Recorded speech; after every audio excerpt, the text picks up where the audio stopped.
Bonjour. Donc pour ceux qui ne me connaissent pas, je m'appelle Guillaume Jette. Et il y a un seul truc intéressant à savoir sur moi, c'est qu'en 2018, j'ai été champion au jeu des chiffres et des lettres. C'est là, voilà, tout est dit. Ouais, vous pouvez applaudir, mais soyez heureux. J'ai perdu contre un vice-champion du monde de Scrabble. C'est ça qui me rassure. Bon, de toute façon, ça me semble bien, on va parler de lettres. 3 lettres. DEP. Pour Device Enrollment Program. Qui a déjà utilisé le DEP ici? Oh, quelques-uns quand même, ça va. Les autres, il va falloir s'y mettre. Donc c'est justement le but de cette présentation, c'est de vous expliquer un peu à quoi ça sert et pourquoi on va devoir y passer un jour ou l'autre. Alors à la base, cette présentation s'appelait la gestion du Mac moderne, les challenges du DEP, sauf qu'en fait, Apple a décidé que DEP, ça n'était plus un terme qu'on devait utiliser.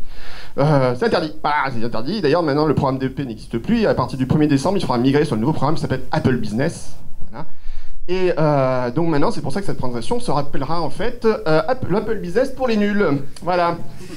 Apple Business pour les nuls. Alors pourquoi? Alors Apple Business, d'abord, c'est quoi? C'est juste la plateforme qui s'appelait DEP, plus la plateforme qui s'appelait le VPP, donc l'achat en volume, l'achat de licence en volume, le Volume Purchase Program, qui désormais donc, sont regroupés sous une seule plateforme commune. Voilà, donc on a une seule plateforme, un seul système pour gérer ces deux choses. Il y a aussi Apple School, voilà, School, c'est trop difficile, qui existe aussi, qui est le pendant scolaire, en fait, le plan d'éducation de Apple Business.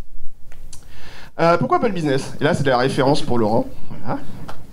Ouais, je sais. Pour quitter le déploiement monolithique.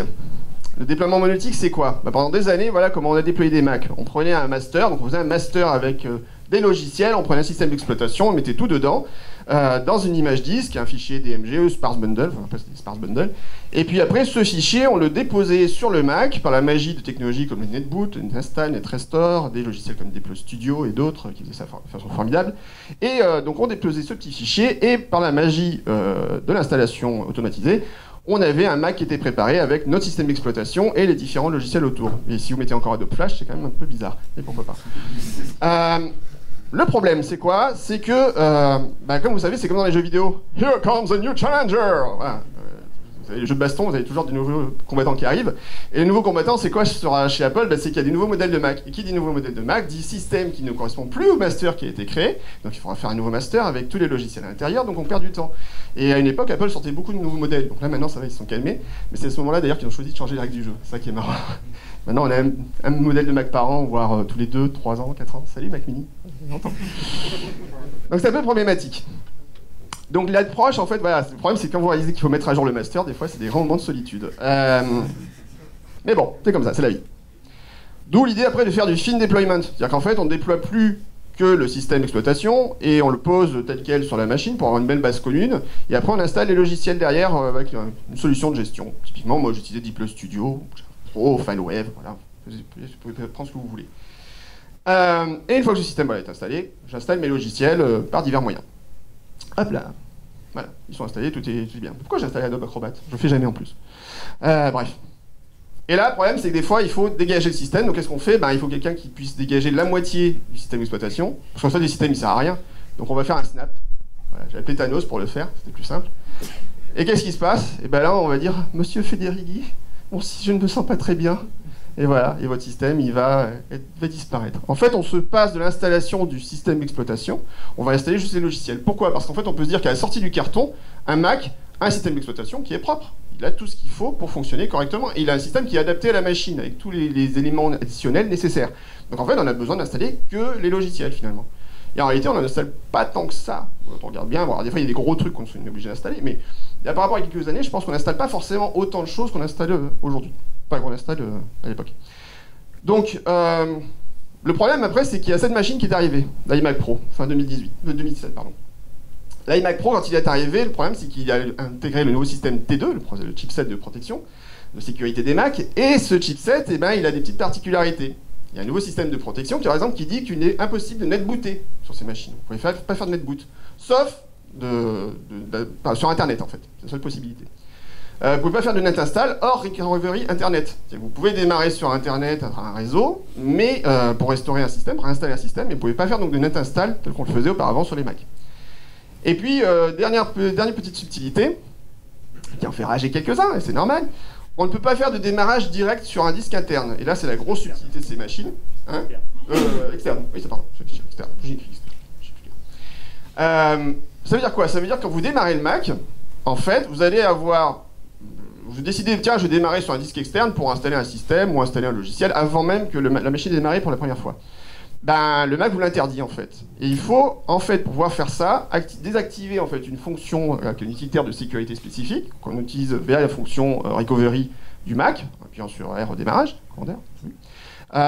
et en fait, à ce moment-là, il faut qu'il y ait un compte utilisateur qui ait été créé au préalable sur la machine.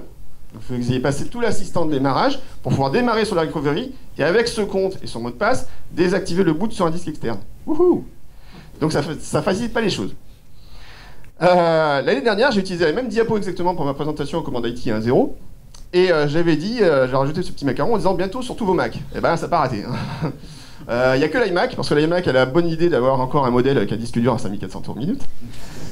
Et que ces technologies-là ne fonctionnent qu'avec les Mac avec des SSD, donc tant qu'Apple aura des Mac avec un disque dur, eh ben, ils ne peuvent pas intégrer le processeur T2.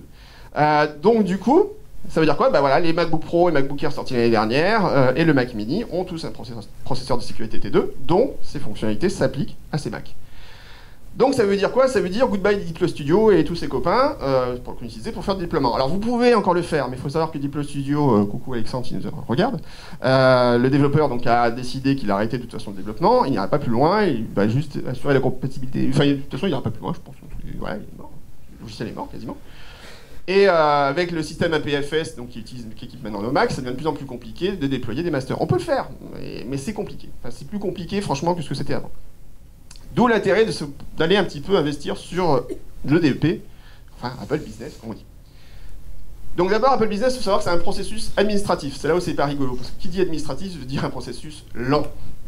Il faut d'abord créer un accès sur Apple Business, donc ça c'est facile. Il faut un Apple ID, alors n'utilisez pas votre Apple ID que vous utilisez pour télécharger vos films sur iTunes Store et autres, hein, c'est pas une bonne idée. Vous créez un compte Apple ID dédié pour l'entreprise, et vous n'utilisez que ce compte-là pour vous connecter. Alors d'ailleurs, vous pourrez ensuite créer des Apple ID gérés qui vous permettront de donner un accès spécifique pour des utilisateurs dans la plateforme. Il vous faut aussi un numéro DUNS, le numéro Duns & Bradley. Alors c'est une sorte de numéro SIRET international en fait qui est géré. Alors, cas intéressant, moi j'ai un client un jour qui m'a dit ouais, le problème c'est qu'en fait ce Duns & Bradley c'est une agence de notation et on peut être théoriquement, on peut devoir envoyer des informations qu'on considère confidentielles chez eux. Et je pense que là par exemple, Alexandre il fait ouais, ça peut être problématique. Donc, vous pouvez faire la demande donc, soit sur le site fedgovdnb.com, soit sur développeurapple.com. En fait, si vous avez un abonnement, vous pouvez directement chercher le numéro de notre entreprise, et la plupart du temps, votre entreprise est déjà listée, en fait. Hein. Il n'y a pas besoin de créer un numéro. Moi, j'ai cherché, j'ai dit, ah bah voilà, mon numéro, il est là.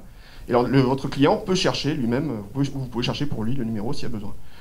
Peut-être voir s'il n'y a pas des subtilités juridiques, là aussi, hein, attention. Alors, je sais qu'il y a une entreprise en France qui facture pour la création de ce numéro. Là-dessus, je n'osais pas, enfin, voilà. Enfin, moi, j'ai toujours fait gratos et j'ai jamais eu de problème. Hein, donc, Alors, un point super important, c'est que vos appareils doivent être achetés sur un compte Apple Entreprise. Et si ce n'est pas le cas, il faut qu'ils soient éventuellement achetés auprès d'une entreprise qui a un numéro d'agrément DEP, dans Apple Business.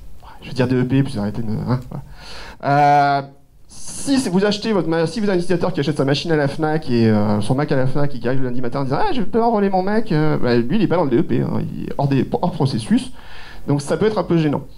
Et il y a des entreprises qui vous disent « Ouais, nous, on veut pouvoir être géré, mais on ne veut pas forcément acheter chez un revendeur particulier, on veut avoir notre revendeur à nous habituel. » Et bien là, s'il n'est pas agréé DEP, ça peut être problématique. Donc il faut que ce soit fait dans ce cadre bien particulier. Là, c'est incontournable. Hein? On n'a pas le choix, c'est incontournable. Il faut que ça soit par un revendeur agréé DEP. Pas le choix. Mais il y a une subtilité, on va en parler un peu plus tard.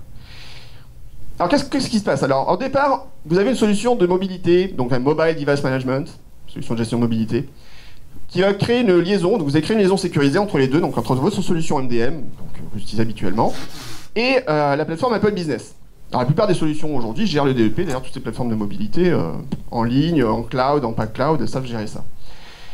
Donc vous créez une liaison sécurisée entre les deux environnements, et quand vous sortez le Mac du carton, il va se connecter directement, quand vous vous connectez au niveau, vous avez fait votre connexion Wi-Fi ou Ethernet, voilà, vous êtes connecté à Internet, dans l'assistant de démarrage, et là il va y avoir une petite information qui va remonter, il va juste remonter le numéro de série, il va dire « moi c'est tel numéro de série, est-ce que je suis connu chez Apple Business ?» Et là, le serveur d'Apple Business, il dit « Ah mais ouais, attends, je te connais toi, donc toi, celui qui s'occupe de toi, c'est mymdm.org. » Et là, il fait « Ah bah c'est super, donc maintenant je vais aller contacter mymdm.org. Salut toi, ça c'est mon numéro de série.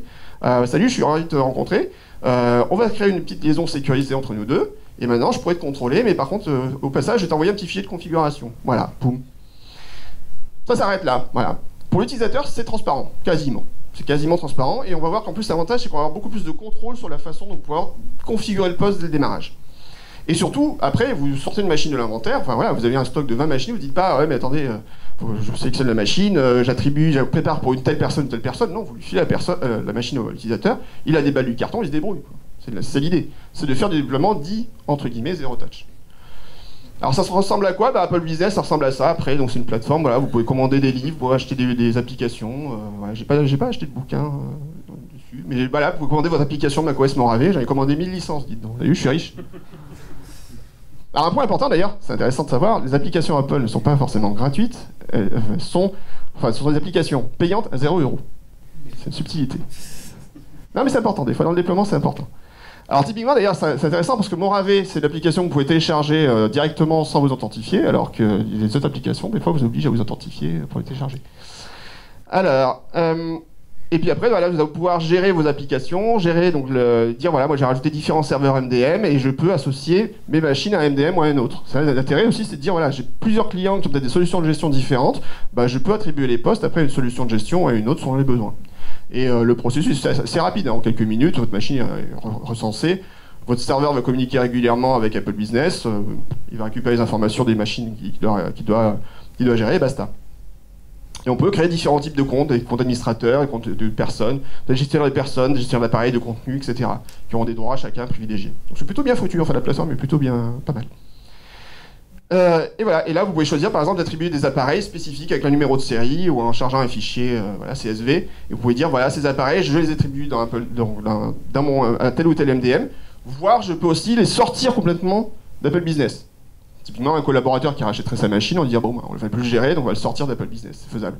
Par contre, après, une fois qu'il est sorti d'Apple Business, je crois que normalement il n'y a plus aucun moyen de le remettre dedans, hein, donc c'est fait. Hein, pas sur Mac en tout cas. Ouais. Et c'est un point important.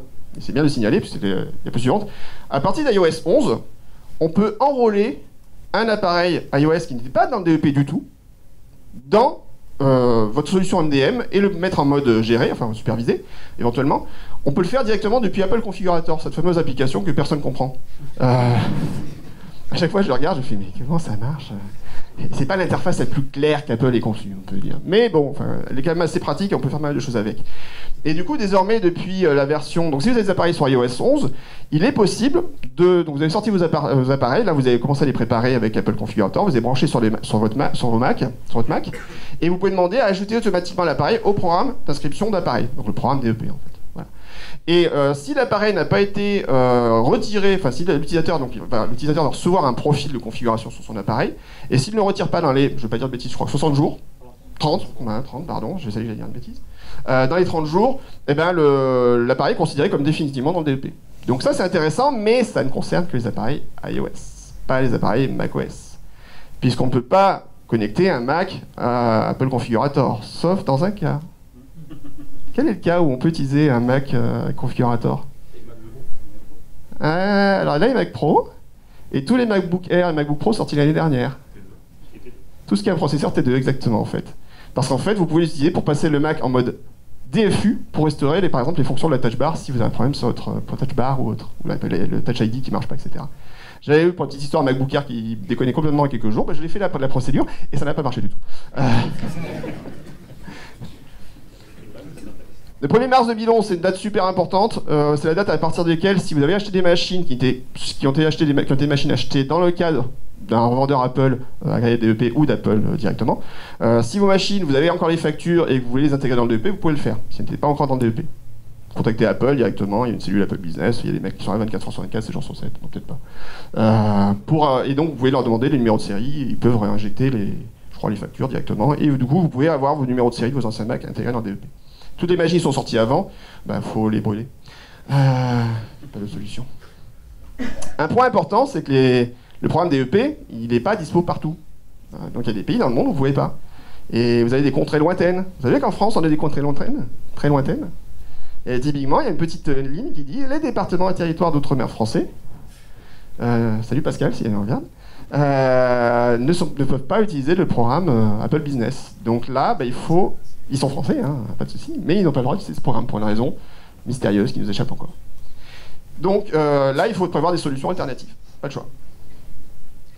Alors, côté utilisateur, qu'est-ce que ça donne le DEP? Parce qu'on en parle, l'Apple Business. Alors, en image, en vidéo, donc voilà, je sélectionne au démarrage mon Mac, voilà, j'ai choisi mon clavier, français numérique, donc je suis en anglais. Et là, hop, j'ai cet écran qui apparaît, Remote Management, où je peux cliquer, d'ailleurs, il y aura plus d'informations sur la société qui va gérer mon Mac. Voilà, donc c'est Jeannette Consulting, c'est moi. Et Cédric, quand même, il faut le dire aussi, maintenant.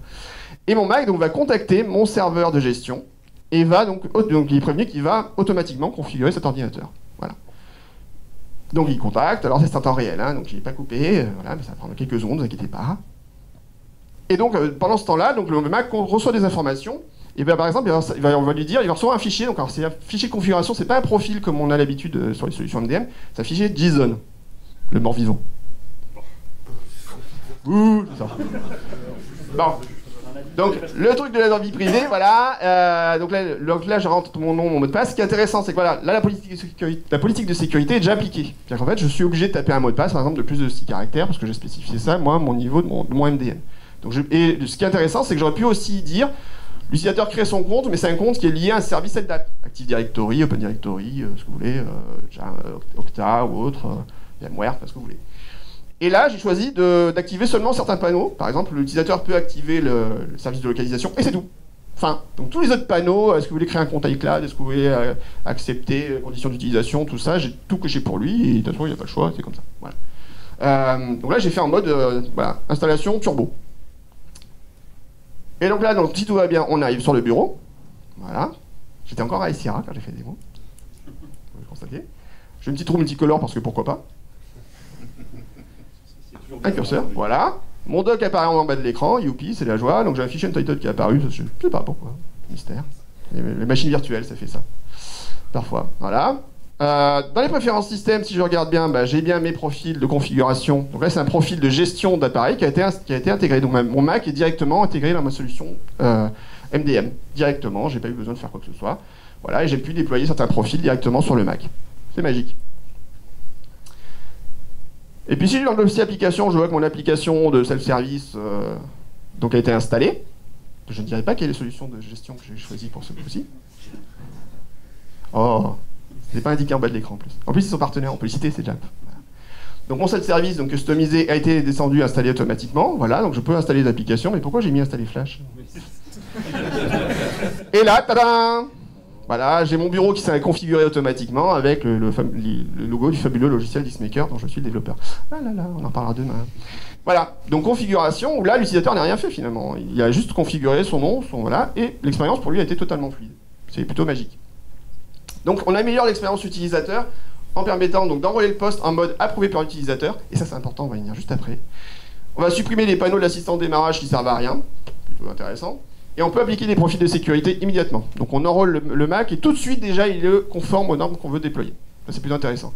Et j'ai des clients qui des fois disent mais non mais moi je veux que l'antivirus soit installé avant, voilà donc sauf en fait ils installent l'antivirus mais l'antivirus il installe des extensions de noyau et l'extension de noyau elle n'est pas approuvée donc l'utilisateur doit valider l'extension, enfin, c'est un gros merdier. Alors que là je peux valider tout directement, c'est beaucoup plus simple.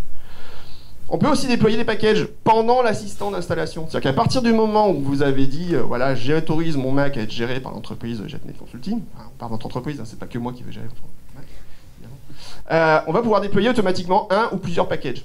Donc pour l'utilisateur, pendant qu'il fait l'assistant, il va avoir déjà des choses qui s'installent. Donc là, l'idée, c'est aussi de dire, par contre, vous laissez tous les panneaux de l'assistant. Comme ça, il a l'assistant le plus long possible et quand il arrive sur le bureau, tout est prêt. Pourquoi pas? Donc il y a des outils qui permettent de créer des packages pour faire ça, et surtout il faut un fichier manifeste. Alors certains logiciels n'ont pas besoin de fichier manifeste, moi j'ai vu des logiciels qui en avaient besoin. VMware fournit un programme qui s'appelle VMware AirWatch Admin Assistant qui permet de valider votre paquet et puis permet de générer le fichier qui va bien à côté pour éventuellement avoir le manifeste à télécharger et à déployer derrière. Je sais pas si Yoann, tu vas nous montrer ça demain? Non. Non. T'as raison. Peut-être mon Mail Énergie. Bah c'est sur Mac, donc à mon avis non. Bon, ouais. Mais on peut encore faire mieux. On peut encore faire mieux que ça. Parce que là, en termes d'interface, le problème, c'est que des fois, on ne contrôle pas ce qui se passe au niveau de l'utilisateur, donc c'est pas terrible. Donc l'utilisateur, des fois, manque d'informations pour un processus de DP. On aimerait bien, des fois, par exemple, que l'écran soit bloqué, qu'on puisse faire que l'utilisateur, que tant que la machine ne soit pas vraiment prête, il ne puisse rien faire. Il y a des solutions pour ça qui sont intéressantes. Donc il y a Splash Buddy, par exemple, qui a été développé par un copain, François, et qui maintenant a été repris, qui était open sourcé, enfin qui l'a open sourcé d'ailleurs dès le départ. Et donc il y a une équipe qui a repris un peu ça. Et Splash Buddy, en fait, ça vous permet de faire une jolie interface comme celle-ci, par exemple, voilà. Quand votre Mac est en train d'être préparé, vous pouvez afficher une image, vous pouvez afficher même plusieurs images, une vidéo, vous pouvez mettre un petit tutoriel. Ouais, regardez, super, ce qu'on peut faire avec un Mac, c'est génial. Et respecter la vie privée, par exemple. Et pendant ce temps-là, on indique voilà, quels sont les logiciels qui sont en train d'être téléchargés automatiquement et en train d'être installés sur le Mac. Voilà. Donc vous avez donné du feedback positif à l'utilisateur, qui au lieu de se tourner les pouces et de dire bah tiens, je prends un café, là vous lui donnez des informations. Alors Splash me dit c'est très bien pour, par contre, il fait un peu de temps pour vous mettre dessus, parce que je trouve que c'est un petit peu, c'est un peu complexe en fait. Et puis surtout, c'est la base, c'est surtout pour Jump. Je ne crois pas qu'il y ait vraiment pour d'autres logiciels. Enfin, je sais pas. Tu peux utiliser aussi pour AirWatch. J'ai fait un fork avec qui prend tout. Voilà, ben Johan qui encore une fois a trop de temps libre le soir a fait un fork qui marche avec VMware. Classique. De toute façon, ça va être comme ça à chaque fois. Je vais dire bah, alors ça n'existe pas et puis Johan va faire si je l'ai fait. D'ailleurs, pendant 2 jours, ça ne fait plus ça. Donc, DEP Notify, c'est un autre outil qui est développé par Johan Larinich, qu'on connaît de très bien, puisqu'il a développé le site AFP548.com, et puis il fait plein de choses, il a fait le logiciel Nomad, il a fait plein de trucs géniaux, plein d'outils géniaux pour le Mac. Et DEP Notify, donc c'est un outil qui permet également d'avoir une interface simplifiée, qui va verrouiller l'interface utilisateur, et qui va permettre en plus d'avoir de l'interaction. Donc, par exemple, quand un nouveau collaborateur arrive chez Net Consulting, c'est jamais arrivé à part Cédric, mais j'ai pas mis ça en place, il y a cet écran qui va apparaître, il y a une petite notification, on affiche un écran, il dit bienvenue chez Net Consulting, vous voyez, j'ai mis en anglais parce que je suis international. Donc on va accepter, on peut mettre par exemple une licence d'acceptation, voilà, j'accepte les conditions d'utilisation. On va mettre le nom de l'ordinateur, donc l'utilisateur peut renseigner lui-même le nom de son Mac par exemple, ou une autre information. On peut mettre des petits menus déroulants pour dire voilà, c'est telle équipe, tel département, un numéro d'asset si j'ai mis une étiquette sur la machine par exemple. Donc l'utilisateur renseigne ces informations, obligatoirement, il n'a pas le choix, il doit les renseigner. Et on va ensuite déployer le logiciel. Donc les packages sont installés, sont déployés, et la configuration est très simple, puisqu'en fait DEP Notify, le package est tout petit, il fait moins de 5 mégas. Après, derrière, vous pouvez configurer ce que vous voulez. Voilà, par exemple, je configure mes imprimantes, j'installe Java, mais pourquoi j'installe Java c'est le truc récurrent, pourquoi j'installe tout ça en fait? En fait, attention, maintenant, vous savez que Java Oracle, c'est payant, hein, vous pouvez plus utiliser comme ça, c'est compliqué. Il faut utiliser des alternatives. Donc j'installe plein de petits éléments sur mon Mac, voilà, poum, et la configuration est terminée, et je mets Get Started, et on peut y aller. Donc, j'ai raccourci, par contre, là, j'ai pas fait la vitesse réelle pour les installations logicielles, j'ai pas mis Office, mais par exemple, Office pourrait dire l'utilisateur, ça c'est une bonne question, est-ce que je dois installer Microsoft Office? Non, alors c'est pas ça. Est-ce que je dois installer par défaut Microsoft Office à mes utilisateurs? Dans le cas du DEP, c'est une question intéressante à se poser, parce que par exemple, vous ne savez pas quelle est la vitesse de connexion de la machine derrière. Donc vous pouvez vous dire, qu'est-ce que je fais? Est-ce que j'impose à l'utilisateur de télécharger Office pendant 20 minutes, peut-être qu'il va mettre, ou plus, il va devoir attendre que ça se télécharge et que ça s'installe, ou le mettre à disposition en mode self-service? Ce qui n'est pas forcément une mauvaise approche, parce qu'en mode self-service, l'utilisateur peut télécharger juste son Outlook s'il a besoin, ou son Word, ce dont il a besoin tout de suite, ou dire j'ai pas le temps même d'installer tout ça, mais je peux me connecter en ligne sur mon compte Office 365, faire ce dont j'ai besoin pour bosser, ma machine est prête, et quand j'aurai le temps le soir, je me reconnecte à la maison, je télécharge l'application. Autre approche. Le but du DEP aussi, c'est de redonner beaucoup plus de pouvoir entre les mains de l'utilisateur. Alors ça, on n'aime pas trop ça en tant qu'administrateur, mais finalement, c'est pas une aussi mauvaise chose. En fait, quand on regarde sur les gros déploiements aujourd'hui chez les clients que je gère et sur certains parcs, on décide que l'utilisateur est administrateur du poste, et il y en a qui ont le poil qui se hérisse, comme ça. Ils disent mais quoi, c'est n'importe quoi. Si, vous pouvez le faire en fait. Et dans les expériences, on montre que finalement, on n'a pas plus de problèmes de sécurité avec l'utilisateur administrateur du poste à partir du moment où le poste est bien contrôlé, bien géré, voilà, tout simplement. Et vous pouvez conserver, vous, votre accès administrateur. Mais j'ai un client, un gros client, que je ne nommerai pas, qui lui a décidé que les utilisateurs seraient administrateurs avec un seul compte, parce qu'il estime qu'avoir un compte sur chaque poste, un compte administrateur avec un même mot de passe partout, alors même si on peut faire des systèmes avec des mots de passe différents, mais avec un même mot de passe partout, ça pourrait être considéré comme un problème de sécurité. Donc du coup, il préfère dire chaque utilisateur a son compte admin, basta. Pourquoi pas? Et on n'a pas plus de problèmes de sécurité que si on avait un compte admin partout. En utilisant le DEP, l'avantage c'est que vous passez votre Mac en mode dit approuvé, en MDM approuvé par l'utilisateur. Alors ça c'est une petite blague que Apple nous a sortie l'année dernière. En sortant de mise à jour comme ça, intermédiaire, 10.13.4, mes souvenirs sont bons. Et dans la fameuse note HT 208.019 que vous avez tous déjà lu bien évidemment, donc il nous explique un petit peu tout ce qui concerne ce mode de MDM approuvé par l'utilisateur. Alors qu'est-ce que ça dit exactement? Ça veut dire que si on dresse un petit tableau des choses, quand on enrôle un Mac dans une solution de gestion, on va l'inscrire donc dans le MDM. On va définir si le Mac peut gérer, enfin si l'administrateur peut, via la solution MDM, gérer certains paramètres de sécurité ou pas. Et en particulier des réglages dits critiques. Alors le truc qui est marrant, c'est que c'est Apple qui décide si c'est critique ou pas. Vous allez voir que c'est très subtil. Si on est en mode d'inscription à la MDM via un programme DEP, pas de souci, vous pouvez tout gérer en termes de sécu. Si l'inscription à la MDM a été approuvée par l'utilisateur, c'est la même chose. Approuvé par l'utilisateur, ça veut dire quoi? Ça veut dire que on a un Mac qui a été enrôlé, mais c'est l'utilisateur lui-même qui a enrôlé ce Mac. D'accord?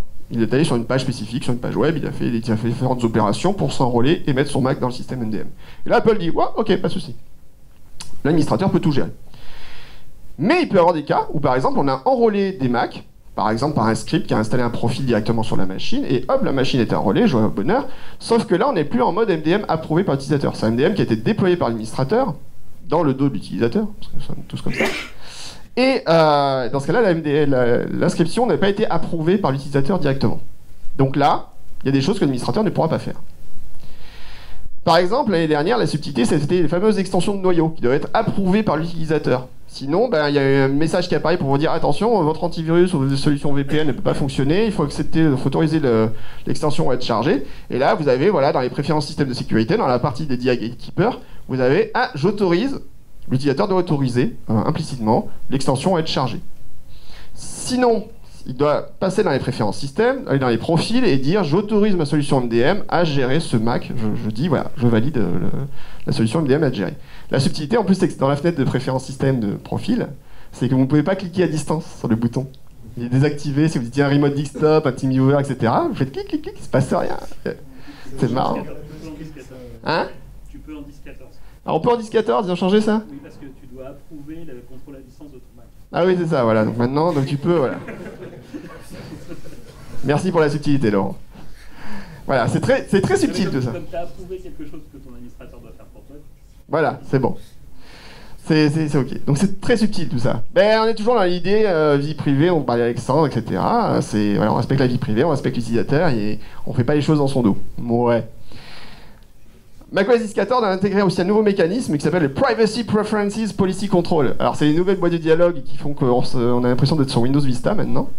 Voilà, c'est un logiciel qui va en contrôler un autre, et là vous avez un petit dialogue qui apparaît, et là il vous dit j'ai besoin d'accéder à telle information. Donc par exemple vous lancez Outlook qui a besoin de se connecter à Skype, il dit un dialogue qui pour dire Outlook a besoin d'autoriser Skype, cliquez sur OK ou désactiver. Alors des fois si les gens cliquent sur désactiver, le problème c'est qu'il faut aller dans les préférences système de confidentialité, aller par exemple dans l'accès complet au disque, et c'est là où on voit qu'on doit autoriser par exemple des lignes de commande à être autorisées ou pas. On a des solutions d'automatisation, Diskmaker par exemple, aujourd'hui quand vous créez une image disque, un système bootable sur une clé USB avec un système 10.14, aujourd'hui, vous avez un dialogue qui apparaît qui vous dit cette application doit avoir accès au disque complet pour opérer. Donc il faut l'autoriser, enfin non, c'est plutôt pour l'automatisation, il faut autoriser l'automatisation pour Diskmaker, pas le choix.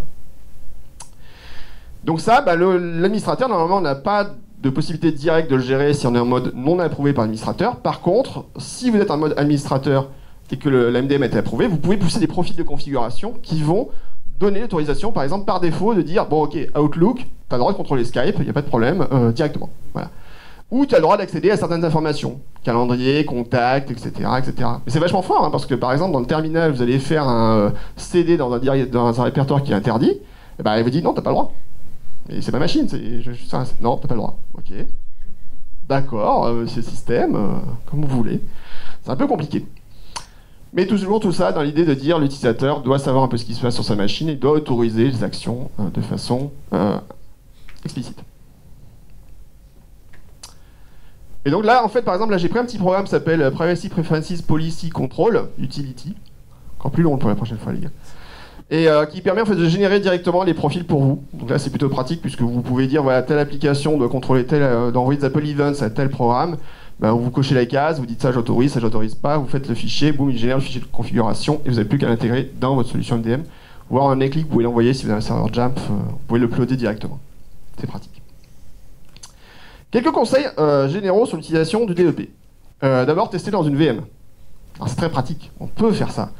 Vous avez une solution un logiciel qui s'appelle vFuse, qui se télécharge sur GitHub, et qui permet en fait de mettre directement un numéro de série d'un Mac, vous prenez un fichier, puis vous lui dire, voilà, je vais générer une machine virtuelle pour VMware Fusion, et cette machine virtuelle, je vais pouvoir lui mettre le numéro de série d'une machine qui est déjà dans mon DEP. Donc moi par exemple un MacBook de test qui est intégré dans le DEP, mais je sors pas tout le temps du formol pour pouvoir l'utiliser, je prends directement, oui je mets dans le formol, je fais ce que je veux. Je vais directement prendre ma machine virtuelle sur mon Mac, quand elle se lance, c'est son numéro de série, c'est pas un numéro de série aléatoire qui est généré, c'est vraiment le numéro de série de machine, de ma machine, en fait, de mon Mac. Et du coup, bah, je peux l'enrôler directement dans mon DEP, et il n'y a pas de souci. Hein. Je peux même avoir la machine réelle et la machine virtuelle en même temps, ça pose pas de souci. Par contre, vous pouvez évidemment, c'est toujours sur le même système de gestion que votre Mac va se connecter. Donc du coup ça permet de faire des tests et puis quand vous avez fini votre test, pouf, vous faites un snapshot juste avant l'installation, enfin juste avant le démarrage de la machine, vous faites un snapshot et vous restaurez le snapshot une fois que vos tests ont été faits, comme ça vous repartez sur une machine vierge et il n'y a pas de souci. Faut beaucoup tester, ça c'est clair qu'il faut tester, vraiment tester. Faut tester vos workflows pour qu'ils correspondent vraiment à vos besoins. La particularité c'est vraiment qu'à la fin du déploiement, qu'est-ce que je fais à la fin de mon déploiement? La première partie, tout ce qui est assistant de configuration, c'est facile. C'est qu'est-ce qui se passe après dans l'expérience utilisateur, après qu'on ait été enrôlé quand on arrive sur le bureau, qu'est-ce qu'on fait en fait? Voilà, c'est la grande question. Et c'est là, par exemple, les outils comme DEP Notify sont vraiment super intéressants. Une petite subtilité. Des fois, il y a des gens sur les forums qui disent « Je comprends pas, j'ai plus aucune machine qui s'intègre dans le DEP, je sais pas pourquoi ». Et il arrive de temps en temps qu'Apple mette à jour les conditions de service d'Apple Business. Et dans ce cas-là, si vous n'avez pas cliqué explicitement sur dire j'autorise une nouvelle condition, je les accepte, et ben là, votre Mac, il s'enrôle pas dans le DEP. Donc ça peut être embêtant. Il y a eu des cas, voilà. Donc, hein, une à deux fois par an, voilà, c'est ça. Donc, pensez à faire ça, ça peut aider pas mal. Et prévoyez un plan de repli. Alors pourquoi? Parce qu'en fait, il peut arriver que la machine, l'utilisateur n'ait pas de réseau Wi-Fi au moment où il commence à la configurer. Alors, ce qui va se passer, c'est qu'à partir du moment où il se connecte sur Internet, il recevra des notifications pour lui dire qu'il faut vous enrôler votre machine en DEP, etc. Alors, j'ai jamais vu ça, mais il paraît que. Faut le lancer à la main. Faut le lancer à la main, d'accord. Tu vas avoir en automatique? Bon. Ah, les experts sont pas d'accord. Il faut être patient. Ah ouais. Tiens, 2-3 mois. 2-3 mois, d'accord. Bon, donc 3 mois après, vous recevez une notification pour dire votre machine n'est pas enrôlée, c'est pas bien. Bon. Mais il peut arriver des cas où pour les raisons X ou Y, le déploiement se passe pas correctement, donc il faut prévoir effectivement une solution alternative, donc un enrôlement manuel du poste dans le DEP. Et après, la grande question, c'est qu'est-ce qu'on fait si on n'a pas de DEP du tout? Et oui, j'ai encore dit DEP, j'irai DEP jusqu'à la fin des jours. Voilà. Alors, il y a des subtilités. Il y a un petit truc rigolo à savoir, c'est que quand vous êtes sur la fenêtre de choix de la langue de macOS, au tout début, tout premier démarrage, cet écran apparaît d'ailleurs pour la première fois quand vous le démarrez le Mac pour la première fois, mais après il n'apparaît plus, même si vous faites une restauration système, il n'apparaît plus par défaut. Et il y a des solutions pour éviter ça. La subtilité, c'est qu'en fait, si vous faites le raccourci clavier commande T, à cet endroit précis, vous ouvrez une fenêtre de terminal, en route. Oh. Appelez ça une faille de sécurité si vous voulez. Moi j'appelle ça juste une méthode alternative, ça m'arrange bien. Qui vous permet donc de, par exemple, moi j'ai fait ça pour un client, j'ai fait une clé de USB de déploiement où il voulait un truc de déploiement avant de livrer la machine.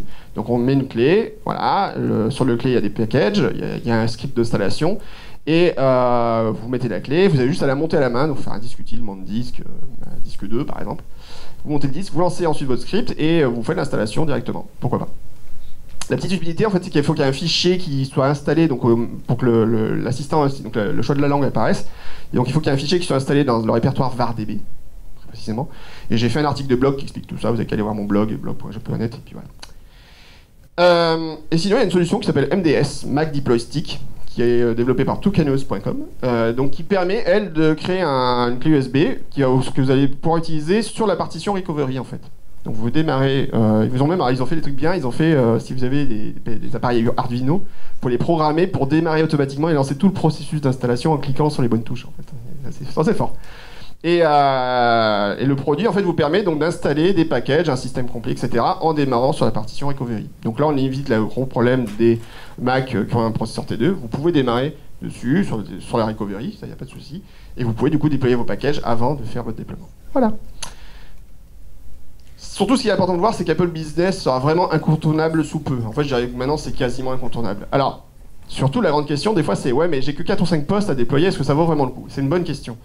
Des fois, oui, il n'y a peut-être pas forcément besoin de sortir de l'artillerie lourde pour une petite structure. Le problème, c'est que les petites structures, des fois, elles grossissent. Donc, des fois, c'est bien de prévoir un peu en amont. Et surtout, quand je parlais de processus administratif lent, c'est vrai que si on vous dit, pour la semaine prochaine, je dois déployer 3 Mac ou 4 Mac et que je dois tout préparer, et que les clients n'ont pas de compte Apple Business et qu'ils n'ont pas de DEP, c'est quasiment impossible. Parce que le processus DEP, il faut quand même qu'il y ait une validation. Il y a quelqu'un qui vous appelle pour dire « je valide votre compte », et ce processus de validation peut prendre quelques jours. Donc du coup, ça peut être problématique.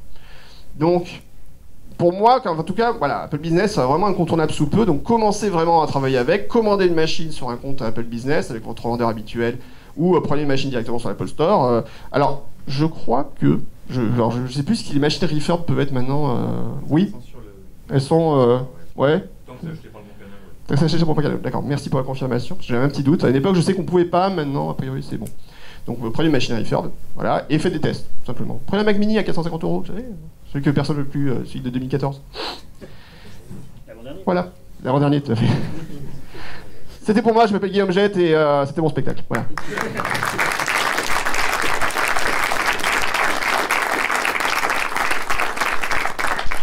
Y a-t-il des questions? Oui. Oh, toi. Oh, non, pas toi. Vas-y. Juste concernant les... Là, le DEP fonctionne avec Apple Business pour tout ce qui est acheté avec un compte business Apple. Oui. Bon, évidemment, on va pas acheter que des nouvelles machines, on a des anciennes machines, on fait quoi avec? On les jette?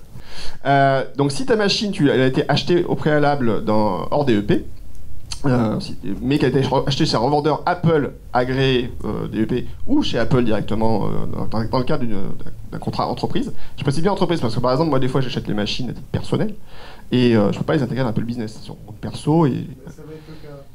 Alors là c'est compliqué parce qu'en fait si tu veux basculer une machine d'un compte personnel à un compte pro, ma connaissance c'est pas possible. Peut-être que ça a changé encore parce que des fois les règles changent, mais pour moi une machine qui a été achetée dans un cadre personnel ne peut pas être basculée dans un cadre pro. Mais ça veut dire quoi, un cadre personnel? T'as acheté ton compte sur un compte personnel, c'est-à-dire qu'en fait, pas sur un compte où il y a une entreprise attachée, si tu veux. Si tu as acheté ouais, sur Apple, de toute façon c'est pas compliqué, si tu vas sur apple.com, tu as la partie Apple Store Business et Apple Store Standard. Et si ta machine a été achetée avec un compte Apple ID qui est rattaché à un compte standard, là tu peux pas l'intégrer dans le DEP.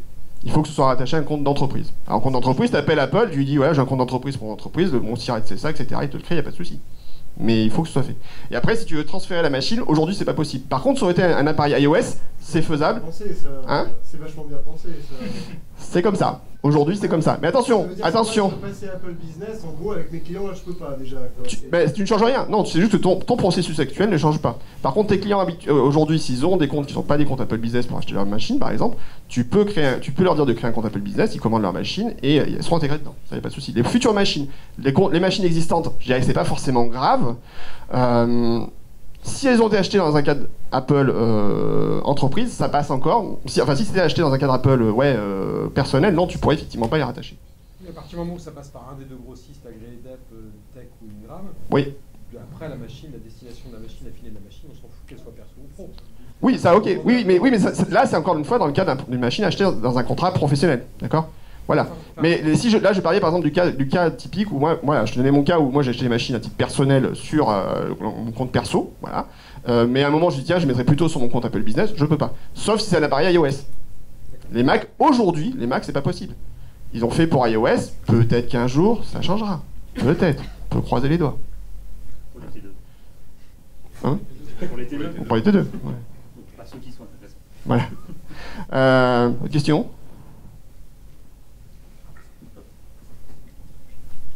C'est à propos des Apple ID managés, parce qu'actuellement, nous, on a des comptes Google qui sont managés, on a des comptes Microsoft qui sont managés, et le Apple Business Manager, a priori, permet d'avoir des Apple ID managés. Est-ce que c'est intéressant de créer un Apple ID par utilisateur dans la boîte pour que on puisse leur reset le mot de passe, par exemple, ou des choses comme ça, si besoin?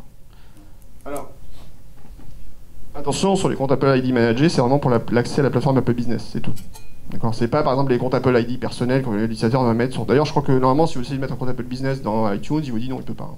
C'est ça. T'as beaucoup de limitations, t'as voilà. accès à iMessage, Il n'y a pas d'accès à iMessage, il n'y a pas accès à tout un tas de services. Donc il faut regarder sur le site d'Apple quelles sont les conditions d'utilisation des comptes gérés, mais clairement, ce ne sont pas des comptes qui sont des comptes Apple ID que l'administrateur. Enfin, c'est pas des comptes Apple ID à utilisation personnelle, c'est vraiment uniquement pour l'application d'Apple Business.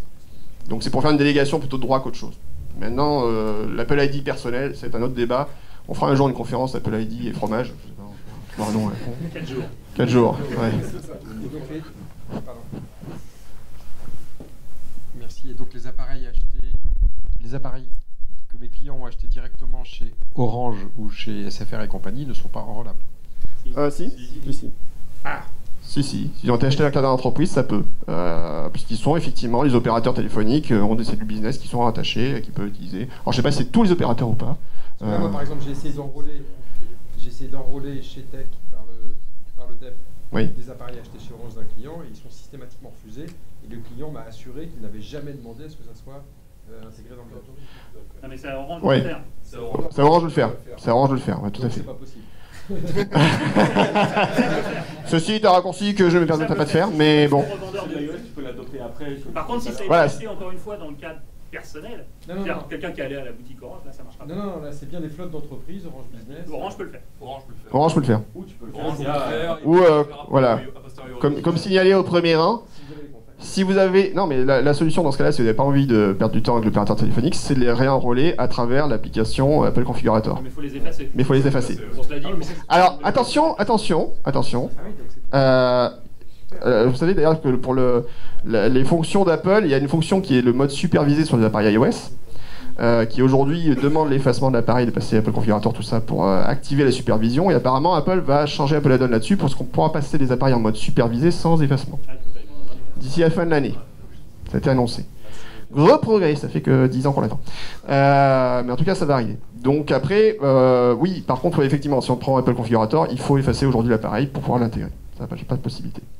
Maintenant, attention, un appareil qui est déjà sur le parc, etc., est-ce que ça vaut le coup de se dire, c'est intéressant pour les appareils à venir. Après, sur un parc existant, oui, c'est des parcs qui bougent beaucoup, ça peut être intéressant pour dire, j'efface l'appareil, j'ai un rôle à ce moment-là. Ne vous dites pas, parce que mon Mac, il n'est pas dans le DEP aujourd'hui, il faut que je l'efface tout de suite pour vous remettre... Non, c'est pas la peine. C'est bien si la machine doit être recyclée pour un nouvel utilisateur. Sinon, vous prenez pas la peine. D'autres questions? Ouais, j'ai trop de questions. Et oh, il y a une pause après. 11h20, j'ai récupéré le retard. C'est au niveau de la création des comptes utilisateurs, enfin quand l'ordinateur démarre, qui s'inscrit et tout ça, c'est très bien quand c'est une nouvelle machine pour un nouvel utilisateur, mais pour moi, dans 95% des cas, c'est un changement de machine. Est-ce qu'il y a un moyen simple de gérer le transfert des données? L'assistant de démarrage, l'assistant de migration. Tu peux le faire. Ça engage une console automatisée? Ah non, après ça charge l'utilisateur, mais c'est pas grave, ça c'est pas non plus le processus le plus long du monde, je pense, à mettre en place.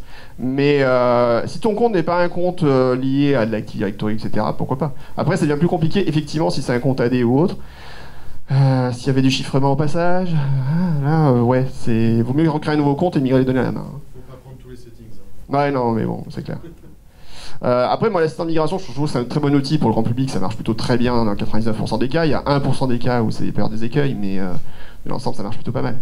Je l'ai fait récemment chez un client, sur des machines, en plus, la machine d'origine était chiffrée et tout ça, on l'a fait, et il n'a pas eu spécialement d'effet de bord. Ça marche plutôt pas mal. Ouais, non, ça marche plutôt bien.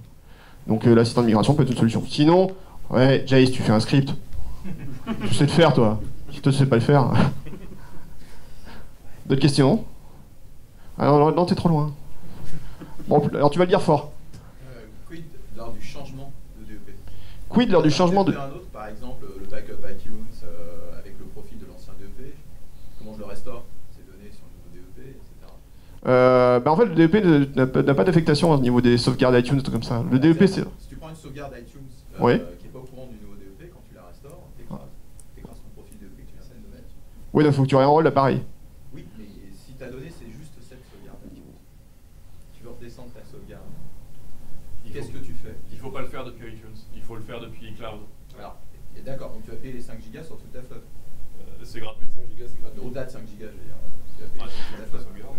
Ouais, après tu payes pour un mois. Tu fais la sauvegarde et après tu résilies l'abonnement. Il faut supprimer le profil de configuration avant la sauvegarde et après tu restores ta sauvegarde et tu réenrôles des flux. C'est une histoire de certificat généralement qui échoue. Moi, mon expérience, c'est que tu es obligé de changer d'appareil. C'est-à-dire qu'un même appareil, même avec une restore iCloud, quand il change de DEP, il accepte pas. Alors ça, c'est autre chose. Ah, alors là, les débats d'experts. Alors, je pense que c'est une question qui est intéressante, seulement on va être un peu à la bourre. Non DEP vers DEP, Oui. le même device, je ne peux pas restaurer de sauvegarde. Oui, c'est ça. Donc si tu... Le nom DEP vers DEP. Mais si c'est de DEP vers DEP et que tu changes de MDM, ça c'est pas un Ça passe. Ça passe. Bon, ok. D'accord.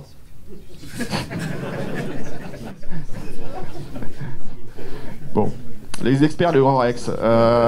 Oui. encore une fois, et puis après on va aller faire une pause, hein, parce que ça suffit, il faut aller faire pipi. Oui. La question sur les comptes managés Apple était intéressante parce que nous on avait commencé à les utiliser. Alors les autres questions n'étaient pas intéressantes, c'est ça. Parce qu'on pensait que c'était vraiment dans ce besoin spécifique des entreprises, et au final on s'est rendu compte que l'application store, on oubliait, le message c'était pareil. Oui. Et au final on en revient au même problème, c'est que s'ils utilisent des comptes perso, on n'a pas la main dessus. Ils bloquent leur email professionnel avec un Apple ID, et le jour où ils partent, c'est toujours plus le même problème. MDM justement, après tu peux bloquer par MDM, c'est intéressant justement, c'est la solution. Ça c'est leur problème. Leur Apple ID, attention, l'Apple ID est personnel. Non mais l'Apple ID est personnel, ils appellent Apple et ils se débrouillent avec Apple. Là-dessus il faut être catégorique. L'Apple ID à usage... Non mais attention, Apple a fourni les armes d'ailleurs pour que tu puisses acheter des applications de l'App Store, etc. Si l'application n'est pas dans l'App Store, si c'est une application payante, vous avez des processus d'achat qui peuvent exister, etc. Si derrière l'utilisateur dit ah mais attends moi je vais installer des trucs qui m'appartiennent machin, ok mais c'est ta responsabilité mon gars, c'est pas la tienne, c'est pas la mienne. Alors là peut-être que Maître Archambault sera peut-être pas d'accord mais ça je vous laisserai débattre pendant la pause et c'est maintenant. Tombe bien. Bon allez on arrête là et pause combien de temps Bertrand? 10 minutes à quart d'heure donc il va falloir galoper parce que c'est à côté, je rappelle au Rex Club et après on revient. Voilà. Là c'est le petit côté sympa, c'est pour vous faire du sport, c'est pour remplir les anneaux de l'Apple Watch.